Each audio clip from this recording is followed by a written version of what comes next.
자, 2021학년도 3월 고3 전국 연합 학력 평가 문제 물리학원 문제 풀이하도록 할게요. 오늘 하여튼 반 정도 하고 다음 시간에 반 정도 하고 이렇게 하도록 하겠습니다.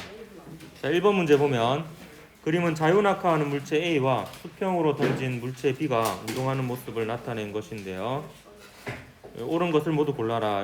기억 A는 속력이 변화하는 운동하죠. 속력이 점점 증가합니다. 그리고 B는 운동 방향이 변하는 운동을 하죠. 운동 방향도 바뀌고요. 속력도 바뀝니다. 근데 여기서 운동 방향만 변하는 운동을 한다면 틀렸겠지만 운동 방향이 변하는 운동을 하는 게 맞잖아요. 그렇기 때문에 이거는 맞는 걸로 봐야 됩니다. 디귿 보면 B는 운동 방향과 가속도의 방향이 같다 했는데 요 가속도의 방향은 요 방향입니다. 중력 가속도잖아요. 근데 운동 방향은 계속 바뀌죠. 운동 방향이 속도 방향입니다. 따라서 디귿은 틀려서 기니에서 3번이 답이 되겠습니다. 보통 이제 교육학적으로 1번 문제는 답을 3번으로 맞추는 경우가 많습니다. 진짜요? 진짜요? 1번. 나한테 원망하지 마십시오 나중에. 항상 그렇지 않습니다. 근데 이게 이론적인 거고 그렇기 때문에 꼭 그걸 맞추진 않아요. 예. 자, 2번 문제 보면 그 나중에 내 수능 치고 나서 내 원망하지 마라. 자, 2번 그림은 학생 A가 헬멧을 쓰고 속력 제한 장치가 있는 전동 스쿠터를 타는 모습을 나타낸 것입니다. 헬멧을 꼭 써야 됩니다. 요새는 그래도 학생들 중에 예전에는 전혀 없었는데 요즘은 그래도 헬멧 쓰고 자전거 타는 애들이 제법 있더라고요. 아주 바람직한 현상입니다. 헬멧 내부에 푹신한 스타이로폼, 이게 맨날 항상 이게 공식 명칭인 것 같더라고. 보통 우리 스티로폼이라 하죠. 이게 들어 있습니다. 그리고 속력 제한 장치가 있어서 최대값이 25km/h로 제한을 하는 모습이고요. 옳은 것을 골라라 했네요. 자, 기억 보면 기억은 충돌이 일어날 때 머리가 충격을 받는 시간을 짧아지게 한다 했는데 이 부분 요 빈 공간에 좀 정리하고 풀이를 좀 하도록 할게요. 이런 거 이제 요 문제를 빌미로 복습을 하려고 합니다. 그럼 충격량이 힘 곱하기 시간이고요. 요건 무엇과 같냐 하면 운동량의 변화량과 같습니다. 근데 항상 충격량을 이렇게 쓸 수는 없어요. 이거는 사실 힘이 일정한 경우에 충격량을 이렇게 쓸 수 있습니다. 근데 힘이 일정하지 않는 경우에도 충격량을 이렇게 쓸 수 있어요. 그럼 이때 이 충격량은 평균 힘을 의미합니다. 이 힘은 평균 힘을 의미합니다. 그래서 요만큼은 평균 힘입니다. 그리고 이것도 적어줄까요? 요게 요만큼 시간까지 곱한 게 충격량이죠. 그리고 요 녀석이 운동량의 변화량입니다. 요거는 여러분이 외워야 되는 식입니다. 충격량은 운동량의 변화량과 같습니다. 그리고 한 가지 덧붙이자면 요 힘은 요 식 자체가 뉴턴 제2법칙에서부터 나왔기 때문에 요 힘은 합력입니다. 합력. 그래서 합력에 의한 충격량은 운동량의 변화량과 같습니다. 이 중에서 요 헬멧의 역할이 있죠. 요 헬멧의 역할은 제가 초록색으로 표시를 해볼게요. 헬멧의 역할은 사고가 나요. 사고가 나면 V의 속도로 가다가 사고가 난 최종 결과는 멈추죠. 그래서 운동량의 변화량이요. 일단 사고가 나면 헬멧을 쓰든 안 쓰든 운동량의 변화량은 같습니다. 운동량의 변화량은. 그래서 이 운동량의 변화량 같고요. 같다는 거는 제가 점으로 표시할게요. 점으로. 운동량의 변화량은 같은데 헬멧의 역할은 뭐냐 하면 요 충돌 시간, 그러니까 머리가 힘을 받는 시간을 길게 해줍니다. 그러면 머리가 받는 힘이 줄어드는 거죠. 이게 헬멧의 역할입니다. 운동량의 변화량은 어떻게든 사고가 나면 동일 상황에서 헬멧을 쓰든 안 쓰든 운동량의 변화량은 결국에 같아요. MV로 가다가 0이 되죠. 그래서 운동량의 변화량은 MV가 되는데 헬멧을 쓰면 시간이 길어지니까 평균적으로 받는 힘이 줄어든다. 이렇게 볼 수 있습니다. 자, 그 다음에 요 속력 제한 장치의 역할. 요 속력 제한 장치의 역할은 뭐냐면 요거 자체를 줄이는 겁니다. MV를 줄이는 거죠. 속력 제한을 안 두면은 초기 운동량이 무한정 커질 수 있잖아요. 그럼 사고 나면 그 운동량이 0이 되거든요. 네. 그러면 이 속력 제한 장치는 그 운동량의 변화량 자체를 줄여주는 이런 역할을 합니다. 그러면 전반적으로 충돌 시간이 비슷할 때 이 충격력 받는 힘이 줄어든다고 이렇게 볼 수 있죠. 전반적으로 뭐 이 충돌 시간이 뭐 비슷하다라고 할 때 평균적으로 받는 힘을 줄일 수 있습니다. 속도가 줄이면 그거에 대해서 이제 이 문제에서 물어보고 있더라고요. 자, 적었습니까? 네. 네, 그럼 한번 보도록 할게요. 그러면 기억, 헬멧은 충돌이 일어날 때 머리가 충격을 받는 시간을 짧아지게 한다. 거꾸로 적어놨죠? 예, 길어지게 함으로써 평균적으로 받는 힘을 줄여주는 역할을 합니다. 그다음에 기억 보면, 니은 보면 기억은 충돌하는 동안 머리가 받는 평균 힘의 크기를 오히려 줄여주죠. 예, 줄여줍니다. 그럼 답은 디귿이네. 속력 제한 장치는 A의 운동량의 최대값을 제한합니다. 그래서 운동량의 변화량을 일단 제한을 한다. 이렇게 보면 되겠습니다. 그래서 D 2번이 답이 되겠습니다. 예, 저는 그 기억 니은 디귿을 기니 D라고 하거든요. 예, 기니 D. 이게 발음하기 편해서 D. 요거는 D, 기니, 기디, 기니 D. 예. 미안하다. 저는 수업할 때 평균 한 3.5번의 사과를 합니다. 3번 문제 보도록 할게요. 자, 그림은 XY 평면의 수직인 방향의 자기장 영역에서 정사각형 금속 고리 ABC가 각각 플러스 X 방향, 마이너스 Y 방향, 플러스 Y 방향으로 직선 운동하는 순간의 모습을 나타낸 것입니다.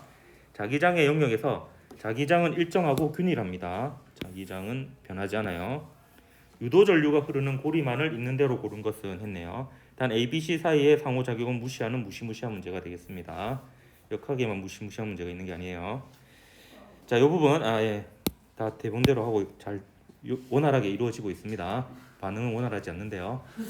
자, 요 유도 기전력 한번 또 복습해 보도록 할게요. 패러데이 법칙이죠. 요거는 사실 전압하고 조금 다른 의미이긴 한데 그냥 전압이라고 봐도 됩니다. 우리 물리학 1, 2 수준에서는 전압이 생기면은 전류가 생기죠. 예, 그래서 이 전압을 구하는 식이다 이렇게 보면 되겠습니다. 뭐 두루뭉술하게 얘기하자면 이게 패러데이 법칙인데요. 패러데이 법칙은 마이너스가 붙죠. 요거는 이제 자속의 변화와 반대 방향이라는 뜻이 되겠고요. 그다음에 n이 하나 붙는데 요거는 고리의 감은 횟수예요. 지금 이 경우는 1입니다. 1. 그리고 얘는 뭐가 변하면 유도 기전력, 유도 전압이 생기냐면 자속이 변화면이거든요. 근데 자속은 보통 이렇게 파이라고 쓰잖아요. 이렇게. 요게 이제 고리를 통과하는 자기력선의 모양을 따서 만든 기호거든요. 그 비슷한 걸 찾아가지고. 그래서 요거는 정의가 부산은행이죠. BS. 이게 물리학에 세 개의 은행이 나오거든요. 마을 금고는 바로 우리가 인사했죠.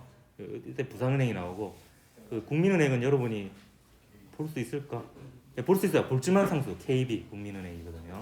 네. 저는 그 세 은행과 아무런 연관관계가 없습니다. 그래서 저는 이거 풀어서 기억하기를 권장합니다. 파이 이렇게 적어놓으면 뭔지 잘 모르겠잖아요. 그래서 저는 여기 BS 그다음에 시간의 변화량분의 자속의 변화량, 자속 혹은 자기 손속 혹은 자기력 손속. 이름 헷갈리죠? 다 같은 말입니다. 물리학토에도 나중에 패러데이 법칙이 있기 때문에 그때 가면 또 우리가 배우게 될 겁니다. 원토에 다 있는 내용입니다. 자, 그럼 이 경우에 한번 분석해 볼게요. 이 경우에는 n은 1입니다. 그죠? 그리고 자기장은 시간에 따라 변해요, 안 변해요? 안 변합니다. 그래서 얘는 마이너스 b 델타 s 델타 t. 즉 얘는 어차피 0이 아닐 테니까 얘가 변하면 이 유도 기전력이 생기는 거예요. 그래서 이제 전류가 흐르는 상황입니다. 각각 가면 A, B, C의 경우에 면적을 한번 살펴볼까요? 요 면적을 한번 보겠습니다. 제가 빨간색으로 색칠해 볼게요. 그럼 얘는 요게 지금 요 면적이라는 게 자기장이 통과하는 면적이거든요. 도선고리 내. 그럼 얘가 지금 현재는 저 빨간색 면적인데 얘가 오른쪽으로 움직이면 생기죠. 네, 유도기전력 생깁니다. 면적이 바뀌니까 면적이 증가하죠. 예, 면적이 증가하면 자속이 증가하니까 그 자속이 증가하니까 그 이거를 감소시키려고 하는 방향으로 자기장이 생기게끔 유도전류가 생깁니다. 예, 그래서 근데 얘는 변해요, 안 변해요? 안 변하죠. 그래서 얘는 안 생깁니다. 얘는 생기고 얘는 이 부분이 C가 위로 올라가면 변해요, 안 변해요? 면적이 크게 안 바뀌죠. 그렇기 때문에 얘도 유도기전력 생기지 않습니다. 따라서 A만 맞아서 1번이 답이 되겠습니다. 자, 이제 넘어가겠습니다. 이런 식으로 이제 문제를 풀면서 복습을 하려고 하는 겁니다. 자, 4번 문제 보도록 할게요. 자, 4번 문제. 그림은 카메라로 사람을 촬영하는 모습을 나타낸 것으로 이걸 아침마다 하고 있는 거죠. 이 카메라는 가시광선과 전자기파 A를 인식하여 실물 화상과 열화상을 함께 보여줍니다. 요거는 외워야 되는 부분입니다. 어떤 전자기파가 어디에 쓰이는지 외워야 되는 부분이에요. 요거는 뭡니까? 적외선입니다. 적외선 카메라. 이는 적외선 카메라죠. 따라서 일단 기억은 틀렸죠. 예, 자외선이 아니라 적외선입니다. 자, 진동수는 가시광선보다 크다 했는데요. 이거 예 틀렸죠. 일단 저 이렇게 가시광선을 기준으로 저는 이렇게 외우거든요. 가시광선이 우리 눈에 보이는 빛이에요. 빨주노초 파남보. 그 중에서 빨간색 바깥쪽이 적외선입니다. 붉은색 적, 외는 바깥쪽이라는 뜻이죠. 그래서 빨간색 바깥쪽이 적외선이고요. 그 다음에 보라색 바깥쪽. 근데 보라색 계열을 보통 푸른색 계열 이렇게 표현을 하거든요. 이제 파란색으로 적을게요. 자색이 보라색입니다. 보라색. 그래서 요거의 바깥쪽 선 이렇게 되는 거죠. 그 적외선보다 파장 긴 게 뭐 마이크로파, 전파 뭐 이렇게 있습니다. 자외선보다는 또 파장이 짧은 게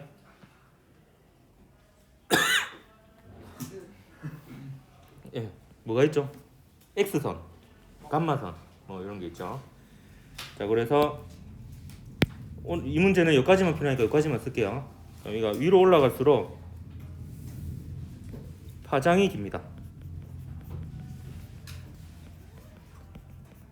파장이 길고요. 그 다음에 중요한 식이 하나 있죠. C는 람다 F입니다. 이거 뭔지 기억납니까? 보통 그 얘는 일정하죠. 이거는 진공에서의 빛의 속력이에요. 빛의 속력은 중요한 상수입니다. 그래서 콘스탄트, 일정하다는 의미에서 C라고 이렇게 표기를 합니다. 요거는 람다는 파장이고 그죠? 요거는 진동수입니다. 그래서 파장이 길면 진동수가 작습니다. 빨간색 쪽이 파장이 길고요. 진동수가 작아요. 푸른색 쪽이 파장이 짧고 진동수가 큽니다. 그래서 붉은색 쪽을 저는 이걸 어떻게 기억하냐면 여러분 브레이크 등 있죠. 자동차 브레이크 등. 그게 빨간색이죠. 빨간색이 가시광선 중에는 파장이 제일 기니까 좀 더 잘 퍼져나갑니다. 회절에서. 회절에 유리하니까. 그래서 이제 뭔가 경고를 표시하는 거는 붉은색 등을 많이 써요. 그러면 이제 조금 더 낫거든요. 그렇게 기억해서 파장이 긴 쪽이 붉은색 쪽 이렇게 기억합니다. 그럼 진동수는 거꾸로죠. 아래쪽으로 갈수록 진동수가 크다 이렇게 볼 수가 있습니다. 따라서 진동수는 적외선이니까 가시광선보다 작습니다. 이건 한번 쭉 정리해 놓은 게 있을 거예요. 아마 그걸 한번 봐가지고 좀 익숙하고 외워야 됩니다. 오늘 시간 관계상 여기까지만 할게요. 위아래는 안 하겠습니다. 진공에서의 속력은 가시광선과 같죠. 모든 빛이 다 같습니다. D만 맞으니까 2번이 답이 되겠습니다. 되었습니까? 네. 자, 이번에는 5번 문제 보도록 하겠습니다. 다음은 자석 사이에 작용하는 힘에 대한 실험입니다. 이것도 얕보다가 틀린 애들이 있을 것 같아요. 실험 과정을 보면 사실 제가 틀릴 뻔했거든요. 자, 저울 위에 자석 A를 올려놓고 실에 매달린 자석 B를 A 위쪽에 접근시키고요. 정지한 상태에서 저울의 측정값을 기록합니다. 그 다음에 가해 상태에서 B를 방향을 바꾼 게 아니에요. 방향을 그냥 그대로 A에 더 가까이 접근시키고 정지한 상태에서 거울의 측정값을 기록합니다. 그 측정 결과를 보니까 가의 경우가 무게가 더 많이 측정됐죠. 나의 경우는 가까이 가져갔더니 가벼워졌습니다. 그 말은 위에서 눌러줘야 돼요? 들어줘야 돼요?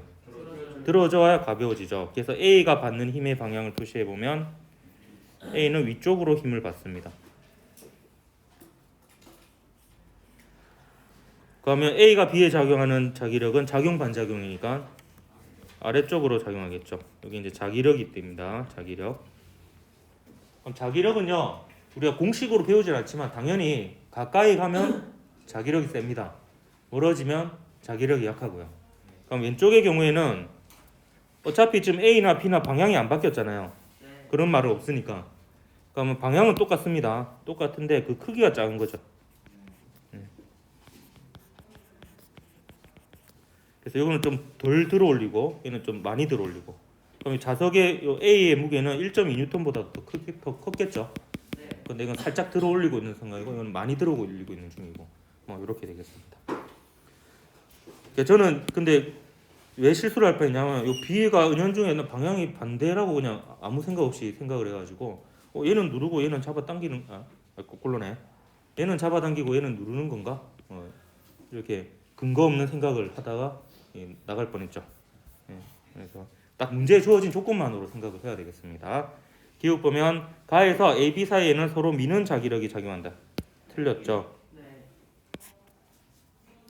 일단 니은 나에서 A가 B에 작용하는 자기력과 B가 A에 작용하는 자기력은 딱 정확히 A가 B, B가 A 그리고 힘의 종류 같고 그러면 작용 반작용입니다. 작용 반작용 조건은 서로 상대방에게 작용하고요. 그리고 그 힘의 종류가 같잖아요. 그럼 작용 반작용이에요. 그럼 크기가 같고 방향이 반대입니다. 작용점은 서로 상대에게 있고요. 다음 디귿 보면 A가 B에 작용하는 자기력의 크기는 나에서가 가에서보다 더 세게 들어올리죠. 얘는 가까이 가니까. 그래서 니 D 5번이 답이 되겠습니다.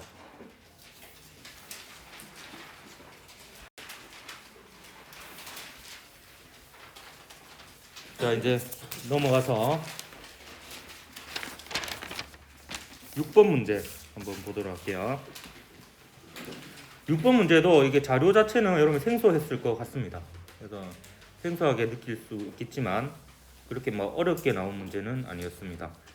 다음은 핵융합로와 양전자 방출 단층 촬영 장치에 대한 설명입니다. 가 볼게요. 핵융합로에서 중수소와 삼중수소가 핵융합하여 헬륨 그리고 입자 기역을 생성하며 에너지를 방출합니다.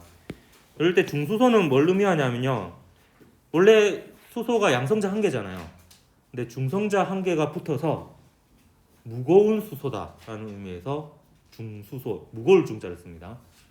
그러니까 일반적인 수소보다 무겁죠. 그래서 중수소고 삼중수소는 뭐냐면 요 3이 질량수입니다. 질량수. 질량수가 3인 무거운 수소예요. 이거는 중성자가 2개 붙은 거예요. 헷갈린 게 중성자가 3개 붙어서 삼중수소가 아닙니다. 중성자는 2개 붙은 거고요. 근데 중성자 1개 붙은 거하고는 구분해야 되잖아요. 그래서 앞에다가 질량수를 하나 이름을 더 붙인 겁니다. 그래서 질량수가 3인 무거운 수소다. 이런 뜻입니다. 그럼 얘는 핵반응에서는요. 보존되는 것과 보존되지 않는 것을 명확히 해야 됩니다. 여러분이 의외로 잘 모르는 경우가 있는데 핵반응식하고 화학반응식의 차이가 있어요. 뭐가 차이가 나냐면 질량 보존이 일단 안 됩니다. 사실 화학반응도 엄밀하게 얘기하면 질량 보존이 안 되는데 질량 그게 계산에서 나올 정도는 아니거든요. 화학반응식에서 계산하는 동안에 그 정도로 에너지가 큰 반응이 아니고 핵반응에 비해서는 그 화학반응의 주인공은 전자입니다. 그래서 전자를 꼭 표시해주고 주목을 해요. 근데 핵 반응에는 주인공이 전자가 아니에요. 핵이 주인공이에요. 전자는 찌개다시입니다. 그래서 핵 반응에서 표시하는 이 원소 기호들은 전자에 대한 정보는 하나도 없다라고 보면 됩니다. 오로지 원자 핵만 보면 돼요. 원자 핵만. 그리고 여기에 있는 숫자 있죠, 숫자. 이 숫자들은 다 보존되는 값이라고 보면 됩니다. 이거는 원자 번호죠. 양성자 개수입니다. 그리고 요 위에 있는 거는 이거는 질량수죠. 이건 양성자 수하고 중성자 수를 더한 겁니다. 여기다 적어줄까요? 요게 양성자 수고요. 요게 양성자 수 더하기 중성자 수입니다. 자, 그럼 이게 이제 보존이 됩니다. 그럼 자 볼게요. 자, 그러면 요 기억 입자에 질량수를 A라고 할게요. 질량수를. 그리고 B 기억 입자의 원자 번호를 B라고 하겠습니다. 요걸로 알면 기억의 정체를 알 수 있겠죠. 그러면 이렇게 하는 겁니다. 반응 전에는 중수소와 삼중수소였죠. 그래서 요 2하고 3 더한 게 색깔 미안하네. 빨간색으로 해야 되겠네.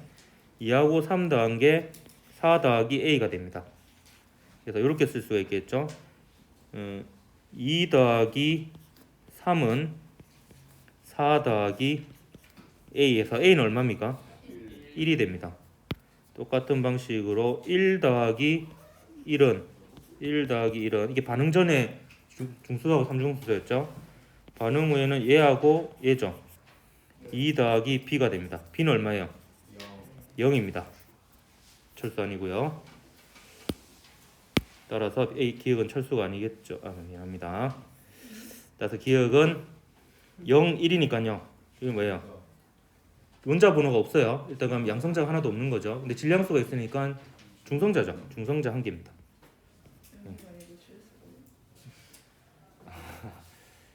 농담에 대한 부연 설명 안 할게요. 그냥 친구한테 물어보세요. 그래서 얘는 중성자입니다. 중성자. 성이 중이고 이름이 성자. 방금 애드립입니다. 미안합니다. 이제 2번 했습니다. 사과. 한 1.5번 남았습니다.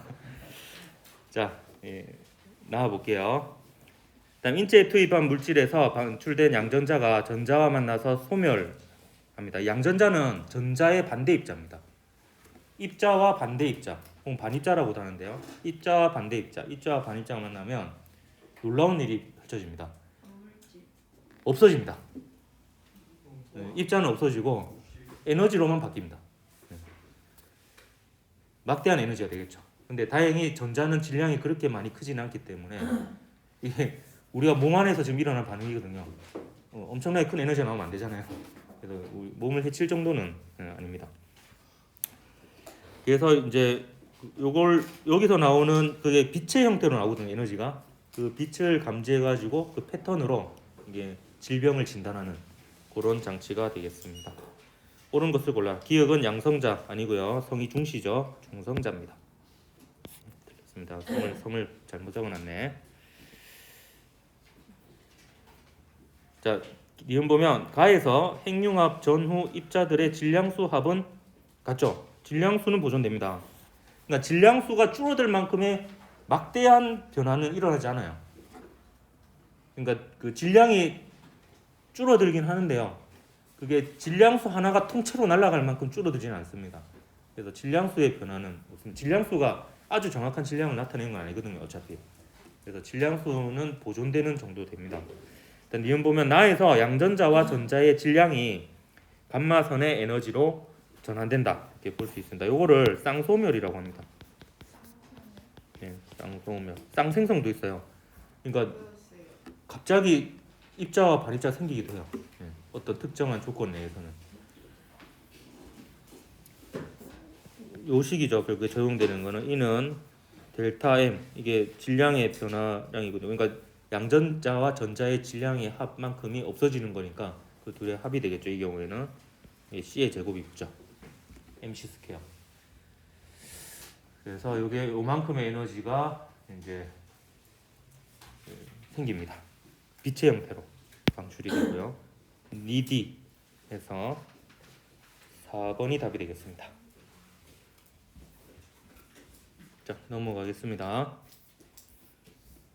7번 문제 한번 보도록 하죠. 7번 문제는 역학 문제인데요. 이게 평소에 좀 물어보는 패턴 양식하고는 좀 달랐던, 좀 생소했던 문제고요. 간혹 가다가 이렇게 그래프 문제로서 축이 좀 특이한 축으로 해가지고 그래프의 개형을 물어보는 경우가 있습니다. 그럼 어떻게 이제 풀을 수 있는지 한번 보도록 할게요. 그림은 점 P에 정제했던 물체가 일정한 R자 힘을 받아 점 Q까지 직선 운동하는 모습을 나타낸 겁니다. 그럼 일정한 R자 힘을 받고 있고요. 직선 운동을 하니까 합치면 어떤 운동입니까?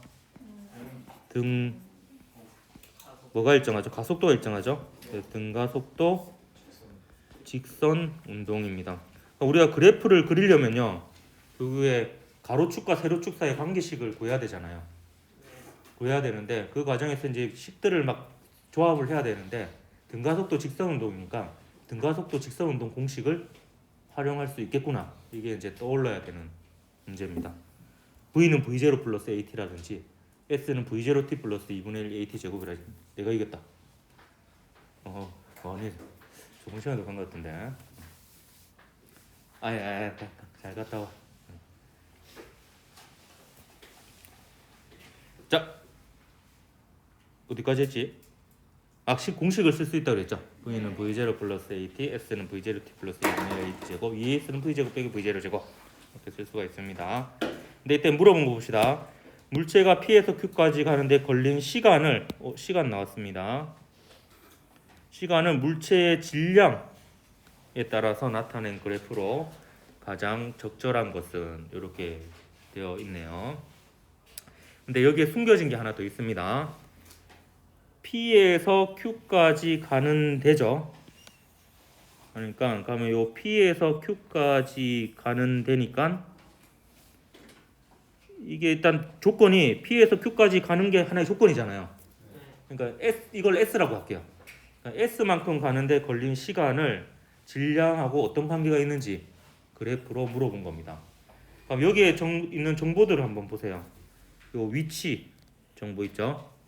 뭐 변이라고 볼 수도 있겠고요. 나중 위치니까 처음 위치를 0으로 잡으면 나중 위치 빼기 0이 오거잖아요. 그리고 시간 있고요. 질량 있습니다. 근데 등가속도 공식 중에서 질량은 없죠. 질량은 없는데 요 위치하고 시간과 관련된 식은 있죠. 네, 그래서 그 식을 일단 써볼게요. 저도 이 문제가요 전체적으로 그림이 그려지진 않습니다. 그냥 주어진 조건에 따라서 식을 한번 써보는 거야. 그 다음에 이제 질량이 있는 식으로 어떻게 바꿔보려고 해보는 겁니다. 그럼 S는 V0T 플러스 2분의 1 AT 제곱인데 다행히 V0는 0이죠. 정지 상태에서 출발했으니까 얘는 2분의 1 AT 제곱입니다. 그럼 요 S 하고요. 요 시간 T는 해결이 됐는데 A는 없애야 되죠. 근데 A를 없앨 때 우리가 질량하고 결국 시간의 관계를 알아야 되니까 질량이 들어간 식으로 바꿔야 됩니다. 그러면 떠오릅니까? 가속도하고 질량이 있는 거? MA는 F죠. 그러고 보니 R자임에 대한 정보도 있었어요. 이 R자임이 일정하다 그랬어요. R자임을 F라고 더 보죠.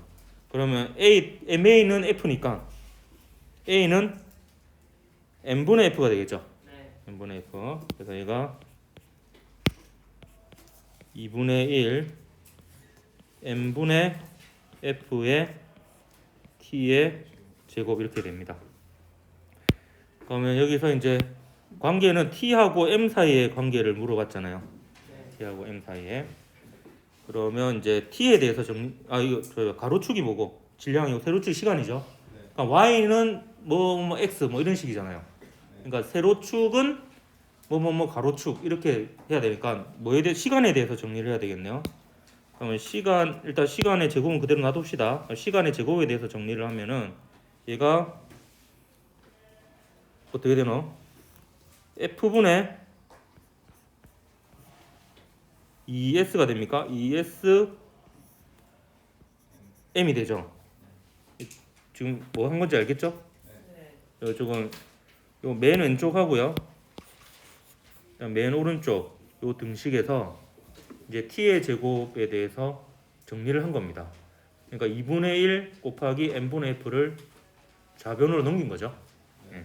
그래서 f분의 2sm이 됩니다. 근데 제가 이렇게 f분의 2s 묶은 게 결국 t하고 m 사이의 관계를 알아야 되니까 예, 이렇게 묶은 겁니다.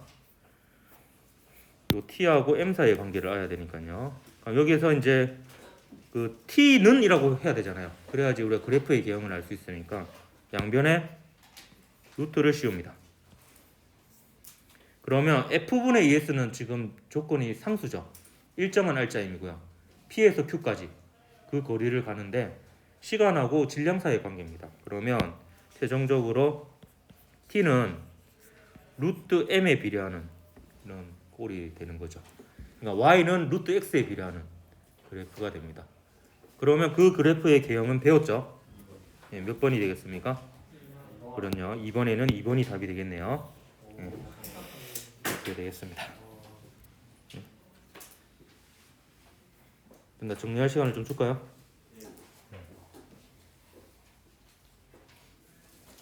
다시 한번 이 문제 풀이 과정을 복귀해 보겠습니다. 등가속도 운동이란 조건이 있으니까 등가속도 운동 공식을 떠올렸고요. 그중에서 시간에 대한 정보와 P에서 Q까지 가는데 거리에 대한 정보가 있으니까 그 거리와 시간 사이에 등가속도 운동 공식을 써보았습니다. 그렇게 해놓고 이제 시간과 질량 사이의 관계를 물어봤으니까 그 등가속도 공식 중에서 질량과 관계 있는 항이 어디 있는지를 찾아봤고요.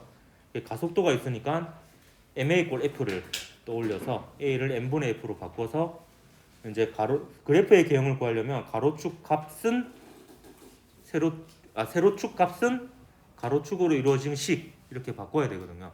그렇게 이제 꼴을 바꾸어서 이제 t는 루트 m에 비례한다라는 것을 구해서 그래프의 개형을 구했던 문제입니다.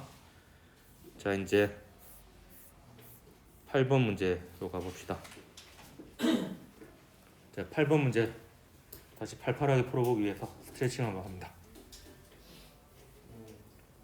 미안합니다. 이제 3번 했습니다. 한 번은 할 수도 있고 안 할 수도 있어요.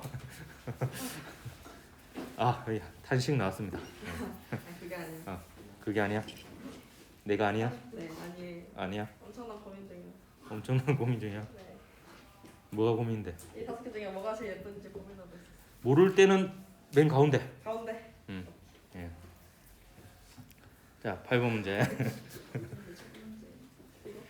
자, 그림은 열기관에서 일정량의 이상기체 상태가 A, B, C, D, A를 따라 순환하는 동안 기체의 압력과 부피를, 그리고 표는 각 과정에서 기체가 흡수 또는 방출하는 열량을 나타낸 것입니다. 옳은 것을 골라야 되는데 이 문제도 좀 쉽지 않게 나왔는데요. 여러분, 연력학 관련된 문제에서는 두 가지 기본 식이 있습니다. 이 식을 반드시 여러분이 기억하고 그 식의 의미를 정확하게 이해해야 되는데, 하나는 뭐냐면 연력학에서 이제 그 기체의 특성을 나타내는 물리량은 3가지입니다. 압력, 부피, 온도. 그와 같은 식이 그렇죠. PV는 이 NRT라는 식이 있습니다. 아, 피부는 노랗다. 그 좋은 방법이네. 예, 뺏겨야지. 예, 피부는 노랗다. 피부는 노랗다가 되겠네요. 자, 이 P는 압력입니다. 프레셔. V는 볼륨, 부피죠. T는 템퍼러처고요. N은 몰수입니다. 그래서 R은 기체 상수예요. 이 기체 상수는 모든, 사실 이걸 이상기체를 다루는데요. 이상기체는 이상적인 이상한 기체를 이상기체라 그러거든요. 여러 가지 특성이 있는데, 일단 온도를 낮춰도 절대 액체나 고체가 되지 않습니다. 무조건 기체고, 크기도 무시해요. 네, 그리고 그 분자 간에 서로 부딪혀서 생기는 상호작용 이외에 뭐 중력이라든지 전기력 이런 것들은 다 무시합니다. 네. 사실 부딪혀서 서로 주고받는 것은 뭐 전기력이라 볼 수도 있는데, 어쨌든 모든 상호작용을 무시하기 때문에 운동 에너지만 있습니다. 포텐셜 에너지는 없고. 근데 이 문제를 다룰 때 항상 얘는 상수예요. 항상 갇혀 있는 기체를 다룰 거거든요. 그래서 몰수가 바뀌는 경우는 거의 없습니다. 그러면 이게 보일-샤를의 법칙이에요. 이게 보일의 법칙은 온도가 일정하면 압력과 부피의 곱이 일정하다는 거죠. 샤를의 법칙은 배웁니까 근데? 압력이 일정하면 기체의 부피는 온도에 비례합니다. 온도가 클수록 부피가 그런 게 있습니다. 몰라도 됩니다. 중학교 때 배웠어요. 예. 그래서 이건 압력과 부피와 온도 사이의 관계식인데 여기서 이 중에 두 개를 알면 나머지 하나를 알 수 있어요. 두 개를 알면. 그 다음에 하나는 연력각 제1법칙입니다. Q는 W 플러스 델타 U입니다. 근데 여기서 여러분이 알아야 될 게요. Q는 받은 열량입니다. 받은 열량이 제가 어떻게 그래서 기억해라고 하냐면 이거를 월급이라고 생각해라 그래요. 월급. 받아야 플러스입니다. 이 부호가 중요하거든요. 받으면 플러스고 빠져나가면 마이너스입니다. 마이너스 통장이 필요하죠. 빠져나가면 마이너스입니다. 그다음 W는 기체가 피스톤의 한 일입니다. 이렇게 쓰면요. 기체가 피스톤에게 한 일이기 때문에 피스톤을 밀어서 미는 방향으로 피스톤이 움직이면 부피가 증가해요. 그래서 W가 플러스면 부피가 증가하는 거고요. W가 마이너스면 부피가 감소하는 겁니다. 그래서 얘는 부피하고 관련이 있습니다. V하고. 그 델타 U는 내부 에너지의 변화량인데요. 온도가 증가하면 내부 에너지가 증가하고 온도가 감소하면 내부 에너지가 감소합니다. 그래서 얘는 온도하고 관계 있습니다. 그러면 압력은 어떻게 구하느냐? 부피가 어떻게 변하는지, 온도가 어떻게 변하는지는 연력각 제1법칙으로 구하고요. 그걸로부터 압력을 어떻게 변하는지를 찾아가면 됩니다. 이 식으로부터. 그래서 그런 구조가 되겠습니다. 그래서 이 두 식을 여러분이 좀 기억을 해야 되겠습니다. 그럼 요거를 잘 안다라는 잘못된 가정하에 문제를 한번 풀어보도록 할게요. 자, 문제는 다 읽었죠? 옳은 설명을 골라라. AB 가정에서 기체 온도는 증가한다 했는데요. AB 가정은 보니까 압력이 일정한 가정입니다. 등압 가정이죠. 다 배웠죠? 네, AB 가정은 등압 가정입니다. 등압 가정. 등압 가정의 특징이 있어요. 이것도 여러분이 기억을 하면 좋은데요. Q는 W 플러스 델타 U인데요. 이 등압 가정의 특징은 Q와 W와 델타 U의 보호가 항상 같습니다. 그러니까 셋 중에 하나의 보호를 알면 나머지 보호를 다 알 수 있어요. 그러니까 셋 중에 먼저 구하기 쉬운 걸 하나 구해요. 그럼 하나 플러스잖아요. 그러니까 나머지 다 플러스입니다. 하나가 마이너스면 나머지 다 마이너스입니다. 요거는 제가 물리학 2 나중에 수업할 때 복습을 할 거예요. 물리학 2는 좀 간단하게 나와 있는데 원 내용까지 해서 복습을 할 겁니다. 그래서 왜 그런지는 그때 가서 설명할게요. 근데 기억을 하세요. 이것도 외워놓으면 좋습니다. 등압 과정은 요 세 개의 보호가 다 똑같습니다. 그래서 AB 과정을 보면 뭐가 잘 보이냐면 부피가 어떻게 되고 있어요? 증가하고 있죠. 그러면 뭐가 플러스입니까? W가 플러스예요. 다음 다 플러스입니다. 얘는 열을 받고 내부에 일하고 자기 내부 에너지는 증가합니다. 그래서 기체의 온도가 증가합니다.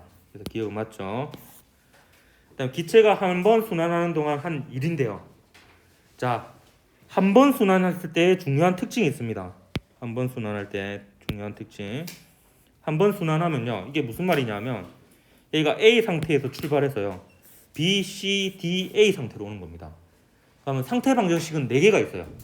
PV는 nRT, PV는 nRT, PV는 nRT, PV는 nRT, PV는 nRT. 근데 다시 돌아왔잖아요. 그러니까 압력 같고 부피 같잖아요. 온도도 같아요. 그러니까 한 번 순환하고 돌아오면 결국에 내부 에너지 변화량은 나중 내부 에너지 빼기 처음 내부 에너지인데 나중 내부 에너지가 처음 내부 에너지잖아요. 그러니까 한 순환 과정은요. 핵심이 되는 특징이 내부 에너지의 변화량이 0이 됩니다. 그러면 한 순환 과정을 통틀어서 연력학 제1법칙을 써볼게요. 한 순환 과정을 통틀어서요. 한 순환 과정을 통틀어서 연력학 제1법칙을 쓰면 이렇게 됩니다. Q 전체 이건 결국에 A, B, C, D 다시 A로 오는 동안에 총 출입한 열량이 돼요. 총 출입한 열량은 그동안에 한 일 더하기 내부 에너지 변화인데 이 내부 에너지 변화가 0입니다. 그래서 한 순환 과정 동안 한 일은 결국에 전체적으로 다 출입한 열량을 다 구해가지고 다 더하면 돼요. 그러니까 플러스 마이너스인 채로. 그러면 우리가 해야 될 일은 뭐냐? 요거의 부호를 찾는 거예요. 얘네들이 플러스냐 마이너스냐. 그 다음에 다 더하면 1이 됩니다. 한번 찾아볼게요. 자, A에서 B로 가는 과정. 무슨 과정입니까? 등압 과정이죠. 등압 과정은 이제 Q, W, 델타 U 플러스 부호가 다 같다 했죠. 근데 부피 증가하니까 플러스입니다. 플러스. 그다음 BC는 등적 과정입니다. 등적 과정. 그럼 등적 과정에 대해서 연력학 제1법칙 써볼게요. 등적 과정은 특징이 W가 0입니다. P 델타 V가 1인데 델타 V가 0이니까 1이 0이에요. 그래서 얘는 Q는 특징적인 게 W가 0이죠. 0 더하기 델타 U입니다. 그럼 Q의 부호는 델타 U의 부호로 찾으면 돼요. 델타 U의 부호로. 그럼 B에서 C로 가는 동안에 근데 문제는 뭐니까 압력하고 부피가 나와 있죠. 그럼 뭘 떠올라야 되느냐?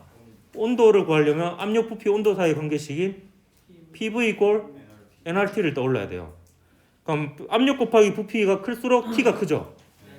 그럼 이때 온도하고 이때 온도를 비교하면 어느 온도가 더 크노? TB, TC 비교해보면 TB가 더 크죠. 왜냐면 B일 때 압력이 더 크잖아요. 부피는 똑같은데. 따랐기 때문에 온도가 B에서 C까지 가는 동안 어떻게 되노? 감소하죠. 그럼 델타 U가 마이너스입니다. 그럼 이때 출입한 열량은 마이너스가 되는 거죠. 얘가 마이너스니까 얘도 마이너스가 되는 겁니다. 그래서 이때는 부호가 마이너스가 됩니다. 다음은 이제 비슷한 방식으로 하면 되죠. 얘는 등압이죠. 등압인데 부피가 어떻게 돼요? 감소하니까 W가 마이너스고 등압은 다 부호 같다 그랬죠. 그래서 얘는 마이너스입니다. 그다음 D에서 A로 가는 과정은 등적이죠. 등적은 또 요식을 적용하면 되죠. 요식을 적용하는데 이번에는 부피는 그대로인데 압력이 증가했으니까 압력 곱하기 부피 값은 증가했죠. PV 이꼴 nRT니까 온도가 증가했습니다. 여기서 마찬가지로 TA하고 TD 비교해 보면 A의 온도가 더 큽니다. 그래서 얘는 여기서 여기로 변했으니까 온도가 증가했습니다. 그래서 델타 U가 플러스니까 Q도 플러스가 됩니다. 그러면 얘 다 더하면은 Q 제가 아까 뭐라 적었나? 전체라고 적었죠? 전체가 되죠. 그래서 얘는 얼마 됩니까? 15 빼기 9 빼기 5 더하기 3 하면 4Q가 되죠. 예. 그래서 얘가 4Q니까 얘도 4Q가 되죠.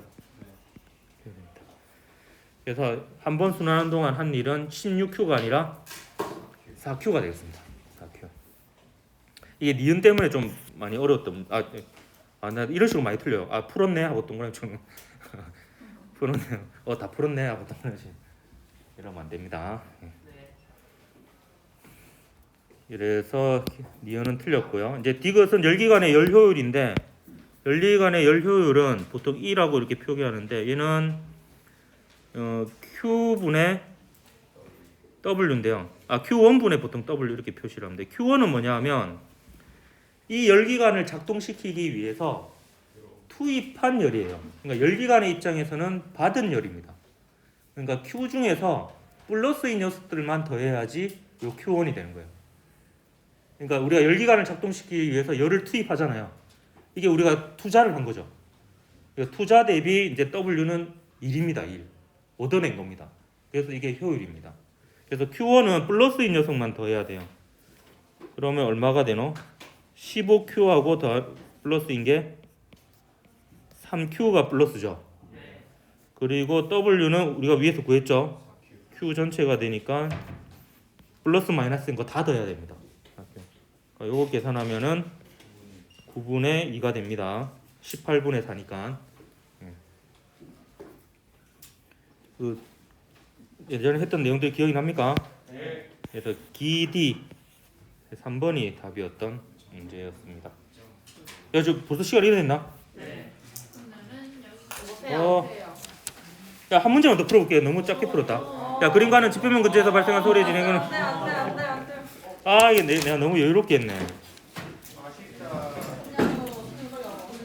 오늘 여기까지 합시다 그러면.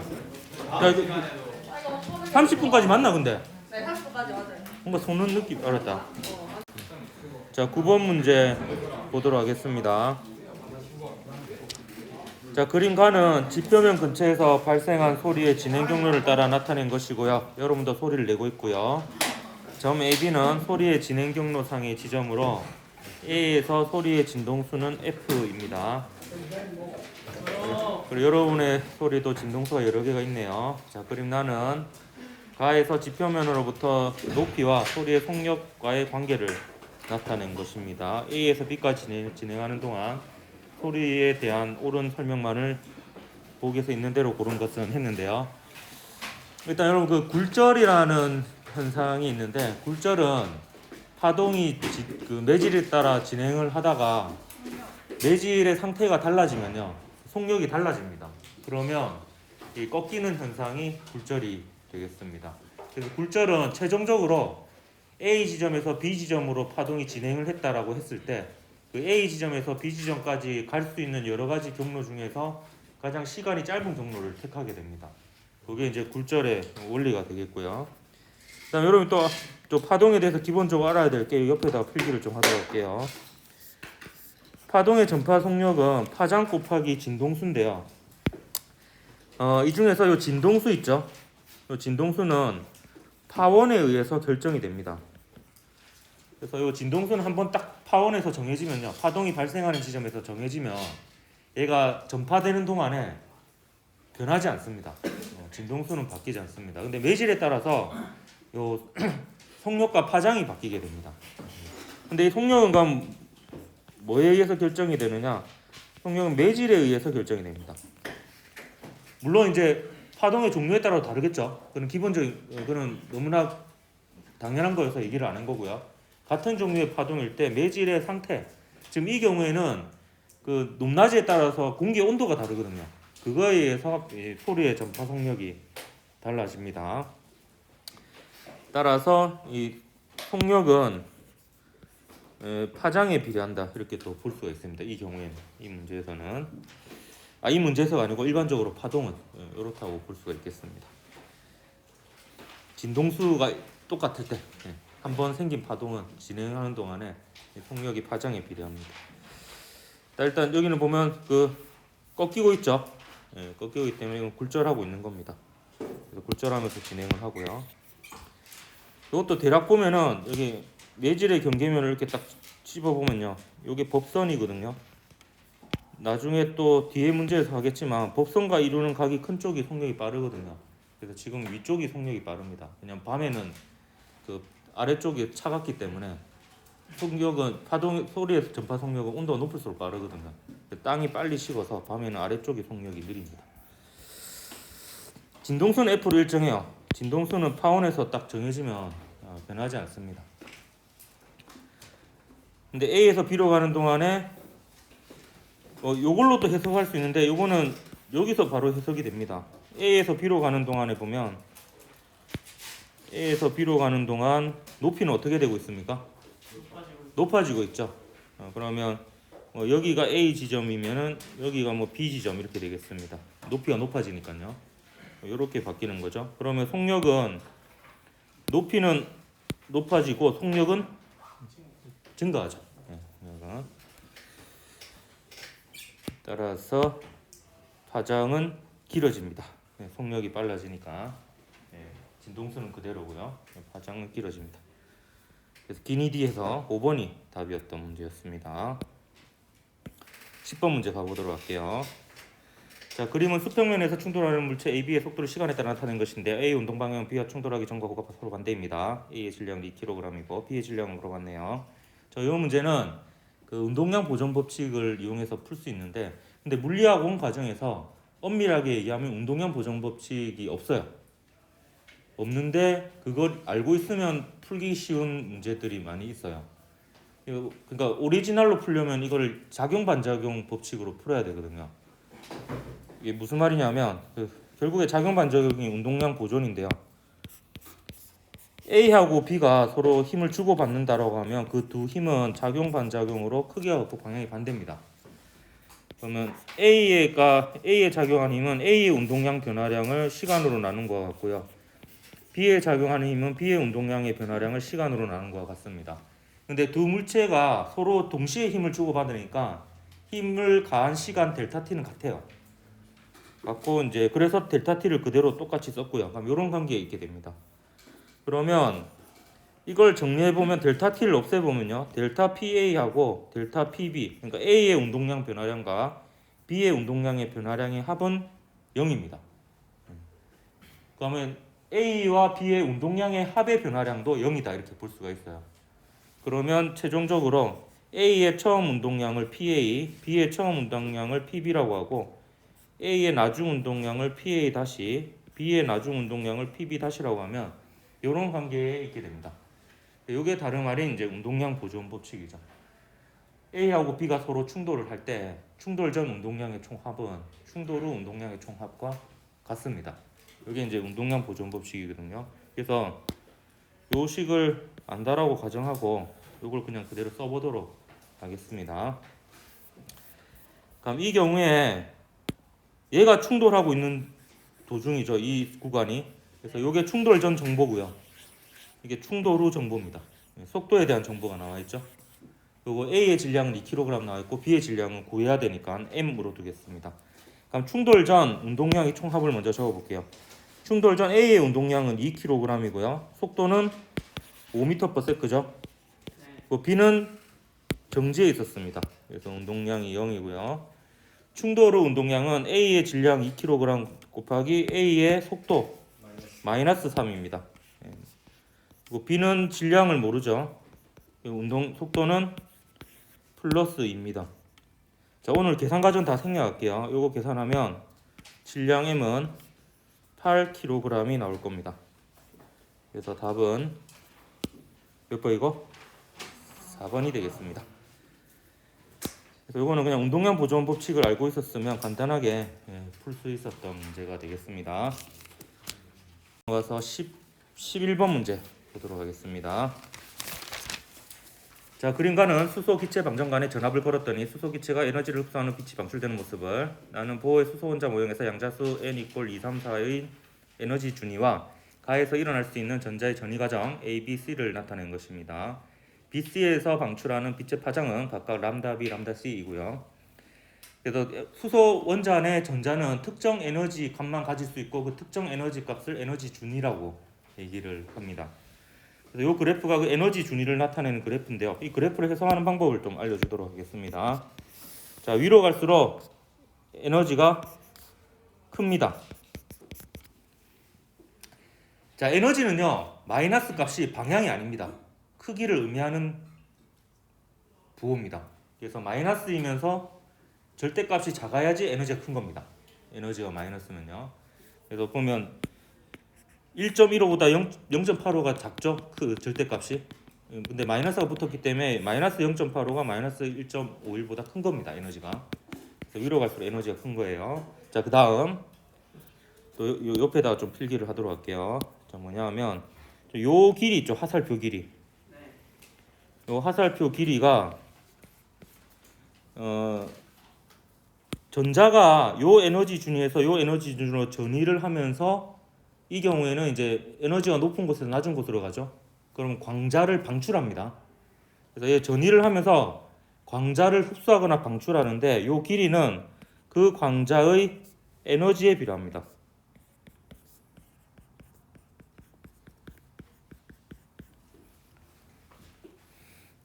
요 화살표 길이 자체가 그 광자의 에너지 크기에 비례합니다. 흡수하거나 방출하는. 그리고 광자 한 개의 에너지는 진동수에 비례하거든요. 그래서 요 길이는 흡수하거나 방출하는 빛의 진동수에 비례한다. 광자의 진동수에 비례한다고 볼 수 있고요. C는 람다 F죠. C는 컨스탄트 상수라 그랬지. 그렇기 때문에 진동수에 비례한다는 것은 파장의 역수에 비례합니다. 그래서 요 길이가 길수록 파장은 짧은 빛을 흡수하거나 방출합니다. 이 정도 알면 이 문제는 이제 풀 수 있을 것 같아요. 그러니까 A, B, C 중에서 흡수하거나 방출하는 광자의 에너지가 가장 큰 것은 A입니다. 네. 자, 기억 보면 가에서 방출된 빛의 스펙트럼은 선 스펙트럼이다. 맞죠? 이게 불연속적인 선 스펙트럼입니다. 이거를 설명하기 위해서 이제 보호가 이론을 제시를 한 거죠. 니은 보면 나에서 A는 가에서 수소 기체가 에너지를 흡수할 때 일어날 수 있는 과정이다. 자, A는 에너지가 커졌죠? 네. 에너지가 커지려면 외부로부터 에너지를 받아야 됩니다. 네. 근데 외부로부터 에너지를 주고받는 건 광자를 통해서 받거든요. 그래서 광자를 흡수해서 에너지가 올라간 겁니다. 그래서 니은은 맞습니다.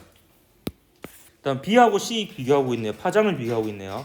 자, B하고 C 중에서 방출하는 광자의 에너지가 더 큰 것은 C입니다. 그럼 방출하는 광자의 파장이 더 긴 것, 그 진동수가 더 큰 것은 C죠. 그럼 파장이 더 긴 것은 B가 됩니다. B가 파장이 더 깁니다.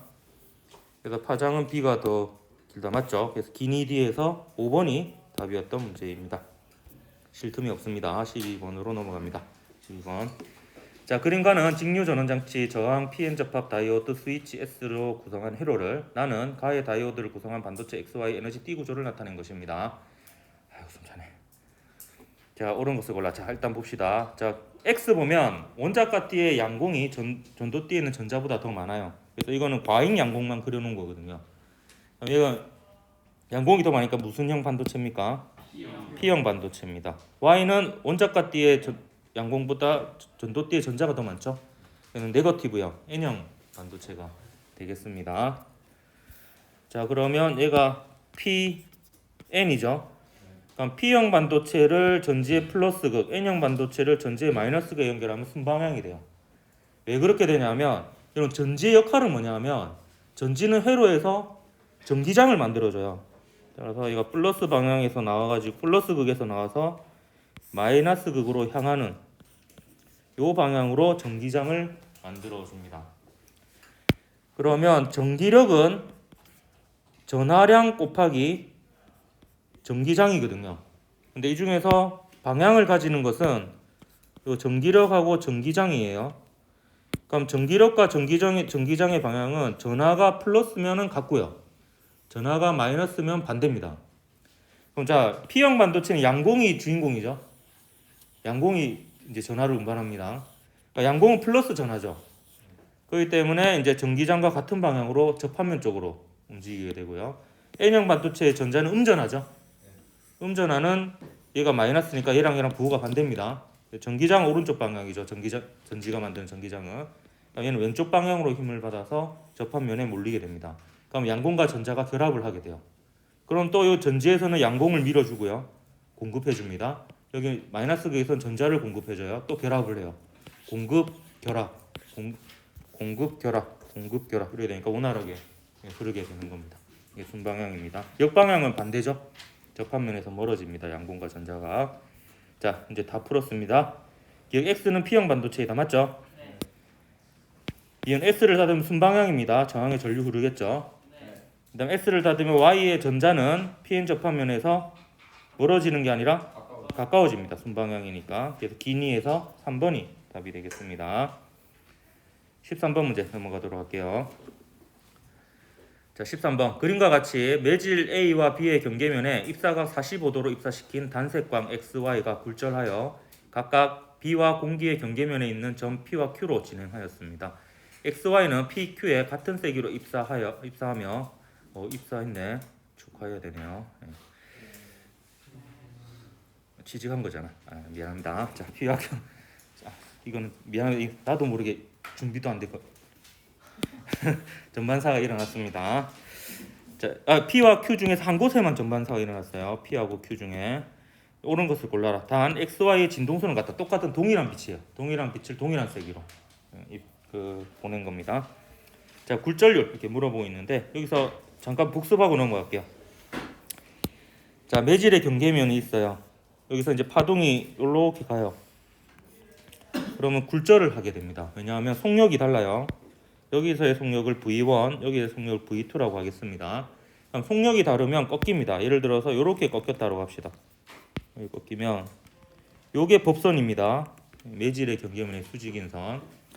그럼 얘가 세타1이면 이게 입사각이고요. 얘가 세타2 굴절각이라고 합시다.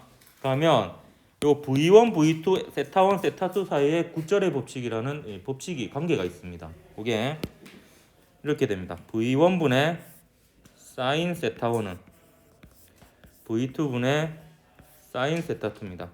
여러분 물리학 1에서 요 식을 이용해서 숫자로 계산해야 되는 문제는 없는데 요걸 알아두면 문제를 풀 때는 도움이 많이 됩니다.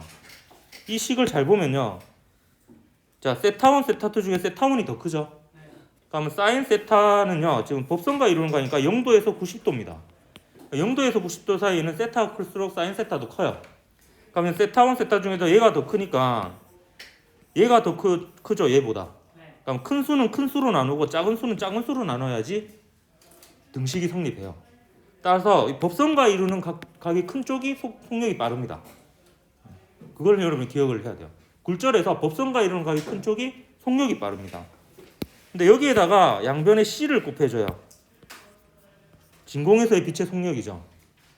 그러니까 빛의 경우에는 진공에서의 빛의 속력이라는 비교 준거가 있거든요. 그러면 이렇게 곱해주면 V1분의 C하고 V2분의 C가 있는데 요거를 굴절률이라고 정의를 해요. 그래서 이게 매질 1에서의 굴절률은 V1분의 C, 매질 2에서의 굴절률은 V2분의 C가 됩니다. 그래서 속력이 빠른 쪽이 굴절률은 작습니다. 그래서 법선과 이루는 각을 딱 보고요. 각도 큰 쪽이 속력이 빠르고 굴절률이 작다 이렇게 보면 되겠습니다. 알겠습니까? 요거를 잘 알고 있다라는 잘못된 가정하에 문제를 다시 보도록 하겠습니다. 굴절률은 A가 B보다 작다 했는데 A하고 B 사이 한번 각도 비교해 볼게요. 요 각도하고 요 각도 한번 비교해 보세요. 왼쪽 오른쪽 중에서 어느 각이 더 큽니까? 왼쪽 법선과 이런 각 이쪽이 더 크죠. 그래서 속력은 A가 B보다 A에서가 B에서보다 빠릅니다. 그러니까 속력이 A가 더 빠르니까 굴절률은 어디가 더 크겠어? B에서가 더 커요. 그러니까 B의 굴절률이 더 큽니다. 따라서 굴절률은 A가 B보다 작다. 아, 저 이런 거 되게 싫어요. B가 A보다 크다라고 적으면 되지. 맞는 말이죠? 아, 이거 가끔 머리 안 돌아갈 때는 이게 헷갈리더라고. 그것 때문에 틀린 경우 있죠. 이게 나만 그런 거 아니지. 거꾸로 생각해가지고 굴절률은 B가 A보다 크다, A가 B보다 작다 이렇게 볼 수 있습니다. 그다음 전반사 봅시다. 이런 전반사는요 한번 생각해 보십시오.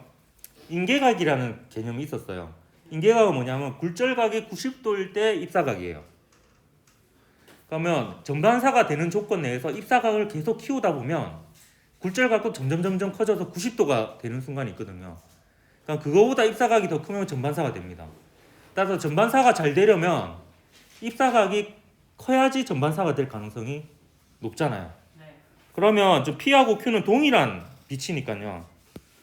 법선과 이루는 각을 봐서 법선과 이루는 각이 큰 쪽이 전반사가 될 가능성이 높으니까 둘 중에 하나가 전반사 된다고 했으니까 요 각도 두 개 비교해 보면 되죠. 그럼 어디가 더 크노? Q 쪽이 각도가 더 크죠. 그러니까 둘 중에 하나가 전반사가 일어난다면 어느 쪽이 전반사가 일어나겠어? Q 쪽에서가 전반사가 일어난다 이렇게 볼 수가 있습니다.